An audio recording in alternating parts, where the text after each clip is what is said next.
বানিয়ে নেব এক অসাধারণ স্বাদের পরোটা, যেটা কিনা বানানো তো ভীষণ সহজ আর খেতে কিন্তু একদম অসাধারণ। তো নিয়ে এসেছি অনিয়ন টমেটো পরোটা বা পেঁয়াজ টমেটোর পরোটা। তো হ্যালো বন্ধুরা, কেমন আছো? আশা করছি সবাই ভালো আছো। আমার চ্যানেলে সবাইকে স্বাগত। যারা আগে থেকেই ছিলে এবং যারা নতুন এসছো পাশ থেকে জন্য তাদের অসংখ্য ধন্যবাদ। প্রথমবার দেখলে চ্যানেলটিকে সাবস্ক্রাইব করার অনুরোধ থাকলো। আর তোমাদের কাছে অনুরোধ, তোমরা স্কিপ না করে পুরোটা দেখতে থাকো। তো দেখো, আমি এখানে গ্যাস জ্বালিয়ে দিচ্ছি এবং গ্যাস জ্বালিয়ে প্রথমে কিন্তু তাতে বসিয়ে দেব একটা ফ্রাইং প্যান। ফ্রাইং প্যানে আমি দিয়ে দিচ্ছি সর্ষের তেল। সর্ষের তেলটাকে দেখো চারিদিকে আমি ছড়িয়ে দিলাম এবং এখন একে একে তাতে দিয়ে দিচ্ছি প্রথমে গোটা জিরে, তারপরে দিয়ে দেবো আধ চামচ হিং, দিয়ে দেখো ভালো করে কিন্তু অবশ্যই মিশিয়ে নিতে হবে এবং গ্যাসের ফ্লেমটা কিন্তু লো রাখতে হবে। আর দিয়ে দিচ্ছি রসুন কুচি, প্রায় 8 থেকে 10টা রসুন কোয়া এখানে নেওয়া হয়েছে এবং এই কুচিটা কিন্তু যতটা পারো তোমরা মিহি করে কিন্তু করবে। আর দিয়ে দিচ্ছি আধ চামচ গ্রেট করা আদা। তো দেখো সব কিছু দিয়ে ভালো করে আপাতত মিশিয়ে নিতে হবে এবং কাঁচা গন্ধটা চলে যাওয়া পর্যন্ত কিন্তু একটু অপেক্ষা করতে হবে। তো দেখো কাঁচা গন্ধটা চলে গেছে, এখন দিয়ে দিচ্ছি একটা মাঝারি আকারের পেঁয়াজ কুচি করা। এইটাও কিন্তু ফাইন কুচি করলেই সব থেকে ভালো হয়। এবং পেঁয়াজটা দেওয়ার পরে অল্প একটু নেড়ে নেবার পরেই তাতে কিন্তু এখন দিয়ে দেব অল্প পরিমাণে মানে প্রয়োজন মতো লবণ। তো দেখো দিয়ে দিচ্ছি এখানে সামান্য একটু লবণ এখানে আমি দিচ্ছি এবং লবণটা দিলে কিন্তু পেঁয়াজ থেকে জল বেরোতে শুরু করবে। এবং তারপরে দিয়ে দিচ্ছি হলুদ। তো লবণ আর হলুদ দেওয়ার পরেও দেখো ভালো করে মেশাচ্ছি এবং এখন কিন্তু পেঁয়াজটা নরম হয়ে যাবে এবং পেঁয়াজটাতে কিন্তু হালকা রং ধরা পর্যন্ত আমাদের একটুখানি লো ফ্লেমে নেড়ে নিতে হবে। এই নাড়তে নাড়তেই মাঝখানে দিয়ে দিচ্ছি আমি কাঁচা লঙ্কার কুচি। এটাও কিন্তু যতটা পারো তোমরা মিহি করে কাটবে। তো কাঁচা লঙ্কার কুচিটা দিয়েও কিন্তু ভালো করে নাড়িয়ে দিচ্ছি। এখন দেখো পেঁয়াজে কিন্তু হালকা হালকা রং ধরা শুরু করে দিয়েছি। এখন দিয়ে দিচ্ছি দুটো মাঝারি আকারের টমেটো, সেটাও কিন্তু একদম মিহি করে কাটা। তো এই মিহি করে কাটা যে টমেটো এবং পেঁয়াজ বাকি যা যা দিয়েছি সবগুলো দিয়ে কিন্তু ভালো করে মেশাচ্ছি। এখন দেখো বাকি জিনিসগুলোও দিয়ে দিচ্ছি ভাজা জিরের গুঁড়ো 1 চামচ, চিলি পাউডার 1 চামচ আর দিয়েছি চাট মশলা। এবং এইগুলো দিয়ে কিন্তু লো ফ্লেমে নাড়তে হবে টমেটোটা মজে যাওয়া পর্যন্ত। তো দেখো টমেটোটা কিন্তু মজে গেছে। আর এখন স্বাদটা ব্যালেন্স করার জন্য দিয়ে দিচ্ছি আধ চামচ একটু চিনি। তো চিনিটা দিয়েও দেখো টমেটো দিক থেকে কিন্তু একটুখানি জল বেরোতে শুরু করে দেবে এবং টমেটোটা দেখো একদম কিন্তু মজে গেছে। আর এখন দিয়ে দিচ্ছি ক্রাশ করা কসুরি মেথি 1 চামচ আর দিয়ে দিচ্ছি ধনেপাতা কুচি কিছুটা পরিমাণে। তো এখন দেখো সব কিছু দিয়ে ভালো করে মেশানো হয়ে গেছে এবং এখন কিন্তু গ্যাসের ফ্লেমটাকে আমি বন্ধ করে দেব। তো দেখো এই যে আমাদের মিশ্রণটা একদম তৈরি হয়ে গেছে। এখন মিশ্রণটাকে একটা বড় পাত্রে কিন্তু নিয়ে নিচ্ছি, মানে তুলে নিলাম। দেখো এই যে পুরো মিশ্রণটা আমাদের এটাই হয়েছে। এখন তাতে দিয়ে দিচ্ছি আটা। তো আমি এখানে 1.5 বাটি মতো আটা নিয়েছি। এটা কিন্তু আটা বা ময়দা দুটো দিয়েই করা যায় বা কেউ যদি আটা ময়দা মেশানো হতে করে সেটাও করা যেতে পারে, তবে আমি হেলদিয়ার বানাবার জন্য কিন্তু আমি আটা দিয়েই বানিয়েছি। আচ্ছা, দিয়ে দিয়েছিলাম একটুখানি লবণ এবং এই শুকনো উপকরণগুলো দিয়ে কিন্তু আগে প্রথমে একটু ভালো করে মিশিয়ে নিতে হবে। আর অল্প অল্প করে জল দিয়ে তারপরে কিন্তু আটাটাকে মাখতে হবে। এখানে কিন্তু ময়ানের জন্য আর এক্সট্রা করে কোনো রকম তেল আমি দেবো না, যেহেতু টমেটো আর পেঁয়াজের যে আমরা মিক্সচারটা বানিয়েছি সেখানেই কিন্তু তেল রয়েছে।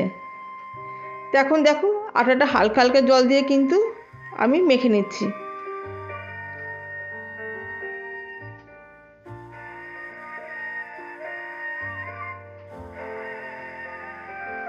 এই আটাটা কিন্তু খুব একটা নরম বা খুব একটা শক্ত কিন্তু হবে না, হবে কিন্তু মাঝারি। এবং আটাটা মাখা হয়ে গেলে কিন্তু সাদা তেল দিয়ে কিন্তু চারিদিকে ভালো করে দিয়ে দিতে হবে, তাতে কিন্তু আটাটা থাকবেও নরম। তো দেখো দেওয়া হয়ে গেছে। আর এখন একটা ভিজে সুতির কাপড় দিয়ে কিন্তু ঢেকে দিয়েছি আধ ঘন্টার জন্য। আর এখন আধ ঘন্টা আটাটাকে রেস্টে একটু রেখে দিতে হবে।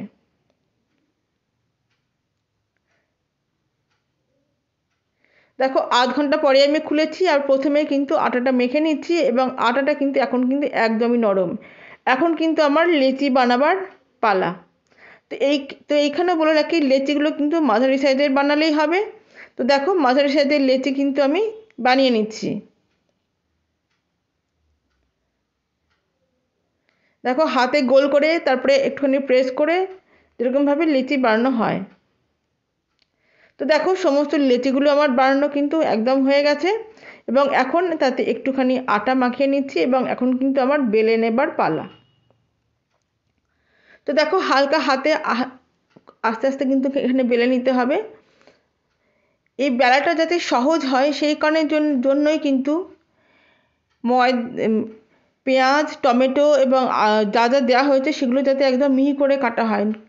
এগুলো যদি বড় বড় কাটা হয় তাহলে কিন্তু এই বেলতে কিন্তু ভীষণ অসুবিধা হবে এবং পরোটা কিন্তু একদম ছিঁড়েও যেতে পারে। তো দেখো বলতে বলতে বেলাটা কিন্তু আমার শেষ হয়ে গেছে। আর এখন দেখো গ্যাসে ফ্রাইং প্যানটা গরম হয়ে গেছে এবং মিডিয়াম ফ্লেমে এখন আমি করে দিয়েছি গরম হবার পরে এবং এখন কিন্তু দুই দিক ভালো করে সেঁকে নেব।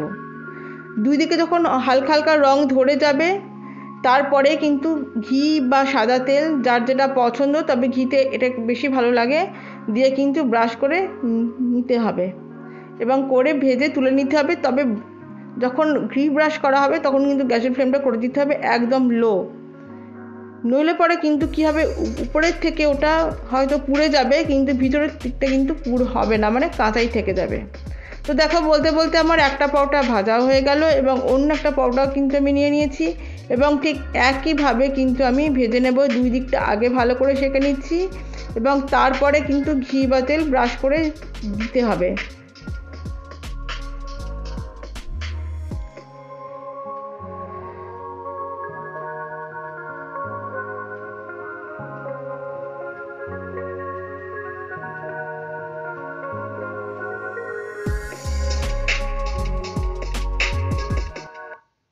তো দেখো দুটো পরোটা আমার বেলা হয়ে গেল গোল আকারের। এখন এটাকে কেউ যদি ত্রিকোণ আকারের বেলতে চাও তো সেও কিন্তু এটা দিয়ে অনায়াসে ত্রিকোণ আকারের পরোটা কিন্তু বেলতে পারবে।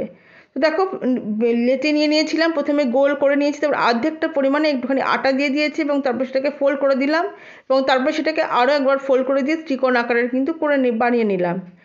এখন এই পরোটার উপরে কিন্তু একটুখানি আটা দিয়ে দিতে হবে, এখন সেটাকে কিন্তু বেলে নিতে হবে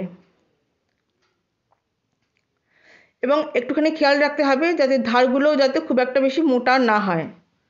তো দেখতে দেখতে দেখো পরোটাও আমার বেলা হয়ে গেছে।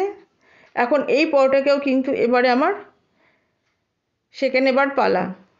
তো যথারীতি দেখো ফ্রাইং প্যানে দিয়ে দিয়েছি এবং ফ্রাইং প্যানে যথারীতি দুই দিক আবার ভালো করে সেঁকে নেব। দেখো পরোটা কিন্তু তোমরা দেখে বুঝতে পারছো যে এর কিন্তু খুব একটা মোটা করে কিন্তু বানানো হয়নি। তো দেখো দুই দিক সেঁকা হয়ে গেছে, এখন আমি দিয়ে দিচ্ছি আবার ঘি বা তেল যে যেটা দেবে এবং দিয়ে কিন্তু ভালো করে ভেজে নিচ্ছি। অবশ্যই লো ফ্লেমে ভাজতে হবে যাতে ভিতরটাও পুরোপুরিভাবে কুক হয়ে যায়।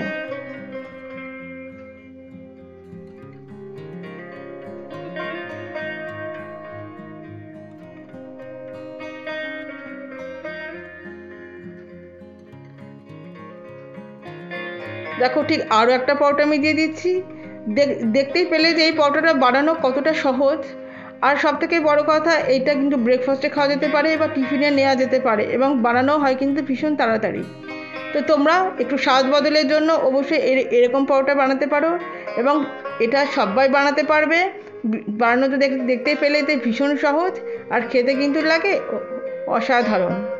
তো দেখো বলতে বলতে আমার দুই রকমেরই পরোটা বানানো হয়ে গেল, মানে দুই রকম শেপের পরোটা বানানো হয়ে গেল এবং এখন কিন্তু আমি সেটাকে তুলে নিলাম এবং দেখতেই পাচ্ছ যে পরোটাগুলো কিন্তু হয়েছে ভীষণ নরম। আমি এখানে কিন্তু ধনেপাতার চাটনির সাথে আমি সার্ভ করছি, যেটা আমারই ঘরে বানানো। তোমরা ধনেপাতার চাটনি হোক বা কেচাপ হোক বা আচার হোক সব কিছুর সাথে কিন্তু এটা খাওয়া যায়।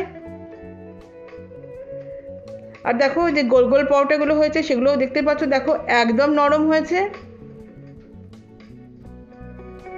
তাই তোমরা স্বচ্ছন্দে এটা বানিয়ে এটা খেতে পারবে এবং দেখতেই পেলে যে বানানো কিন্তু ভীষণ সহজ আর খেতে কিন্তু লাগে একদম অসাধারণ। তো তোমাদের কেমন লাগলো তোমরা অবশ্যই কমেন্ট করে জানিও। ভালো লাগলে লাইক এবং সাবস্ক্রাইব করার অনুরোধ থাকলো আর পাশে রাখা বেল আইকনটা কিন্তু প্রেস করতে ভুলো না। দেখার জন্য রইল অসংখ্য ধন্যবাদ। সবাই ভালো থেকো, আবার ফিরে আসবো নতুন কিছু নিয়ে।